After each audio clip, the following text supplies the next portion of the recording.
invite you, Mr. President, to address the media. You have the floor. Well, thank you so much, Mr. President, for your generous words and your kind welcome. It is wonderful to be back in South Africa. As you mentioned, I had the pleasure of visiting South Africa before when I was a U.S. Senator. Michelle and our daughters were here just 2 years ago, and we're now thrilled to be back as a family. And I know that the press corps, by the way, is happy to be here because this is much more elegant than the White House press room. It's a big improvement. I have to begin, of course, by saying that our thoughts and those of Americans and people all around the world are with Nelson Mandela and his family and all of South Africans. The struggle here against apartheid, for freedom, Madiba's moral courage, this country's historic transition to a free and democratic nation has been a personal inspiration to me. It has been an inspiration to the world, and it continues to be in so many regions that are divided by conflict, sectarian disputes, religious or ethnic wars. To see what happened in South Africa, the power of principle and people standing up for what's right, I think continues to shine as a beacon. And so the outpouring of love that we've seen in recent days shows that the triumph of Nelson Mandela and this nation speaks to something very deep in the human spirit, the yearning for justice and dignity that transcends boundaries of race and class and faith and country. That's what Nelson Mandela represents. That's what South Africa at its best can represent to the world. And that's what brings me back here on what will be a two-day trip in which I have an opportunity to meet with a whole range of leaders here in South Africa. The President and I have enjoyed our company quite a bit in the G20 and in various multilateral forums. Usually, unfortunately, when we're meeting, there's some crisis going around the world. We had a more leisurely conversation today, and we both agreed that the state of bilateral relations between the United States and South Africa are extraordinarily strong. As one of the BRICS, South Africa's growth reflects the new realities of a global economy, and we welcome that. We don't simply recognize it. That's one of the reasons why I institutionalized the G20,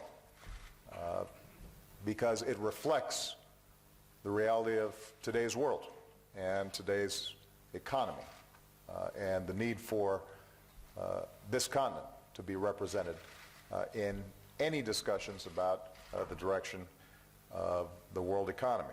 So the United States views South Africa as a critical partner. And Mr. President, I very much appreciate our personal friendship and partnership.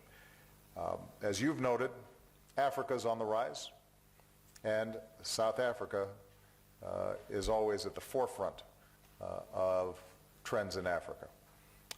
I see South Africa as critical to one of my top priorities on this trip, and that is to promote trade and investment that helps unleash economic growth here in Africa and ultimately will benefit the United States of America. We export more products to South Africa than any other nation in sub-Saharan Africa. Hundreds of companies, as you noted, operated here in South Africa. South African companies are investing back in the United States, like Sasol, with plans for billions of dollars in investment in U.S. energy and manufacturing, including my home state of Illinois. And as the largest economy in the region, growth here can drive growth all across Africa. So I want our countries to be doing more business together. And one of the things that I've said to our press corps during this trip is that all too often attention is only paid to Africa when there's a crisis. But in fact, 6 of the 10 largest economies in the world 6 of the 10 fastest growing economies in the world are in Africa. There's enormous progress being made and enormous potential to be made, but obviously we have a lot more work to do, and I think we can do it better together. Today, almost all of South Africa's exports to the United States, 98%, already enter our markets duty-free. And I told President Zuma that I want to renew, but also improve and update the African Growth and Opportunity Act so we're generating more trade and more jobs.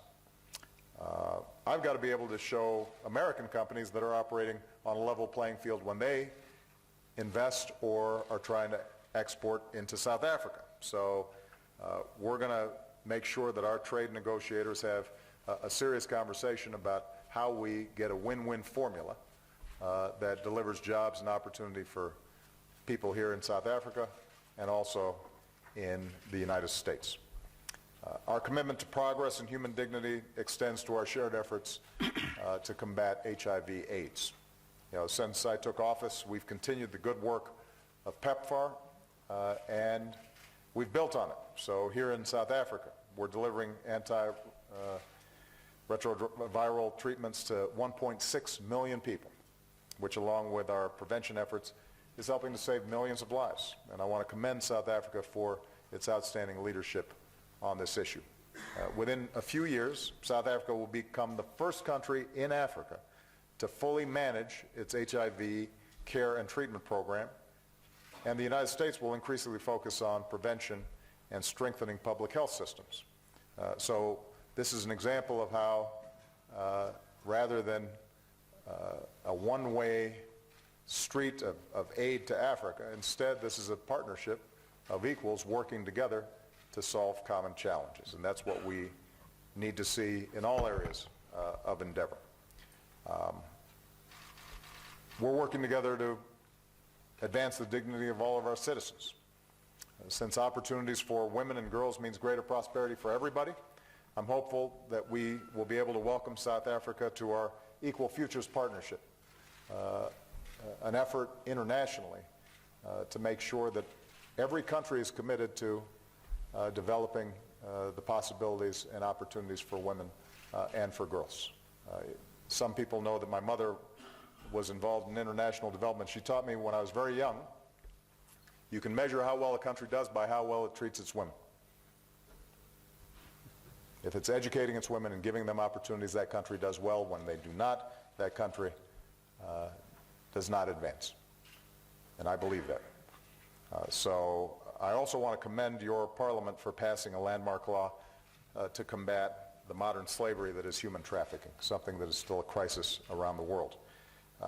This afternoon, I'll be in Soweto to announce a major expansion of our initiative to invest in the young Africans who will shape this country and this continent for decades to come. And regionally, I want to thank South Africa for being a leading voice in the African Union, from promoting peace between Sudan and South Sudan to encouraging economic cooperation across the continent. As the President mentioned, we discussed the situation in Zimbabwe, and President Zuma's played an important role in the region's mediation efforts. We agreed that the harassments of citizens and groups needs to stop, and reforms need to move forward so the people of Zimbabwe can cast their votes in elections that are fair and free and credible. We also discussed the Congo, where I have assigned a new U.S. envoy to the region, Russ Feingold, a former senator and chairman of the Africa Committee. He's going to lead our efforts in support of the framework for peace. And the United States and South Africa agree that all nations should implement the commitments under that framework quickly to bring the tragedy of the Congo to an end. And finally, as President Zuma mentioned, we discussed a range of global challenges. Our governments don't agree on every issue. No two countries do. But we've seen the progress that we can make together on nuclear security, on climate change. Given South Africa's history, and given what it represents to the world, and given the interests we share as democracies that believe in constitutions and rule of law and human rights and the dignities of all people, I believe that we can stand shoulder to shoulder for issues of security and justice and human rights.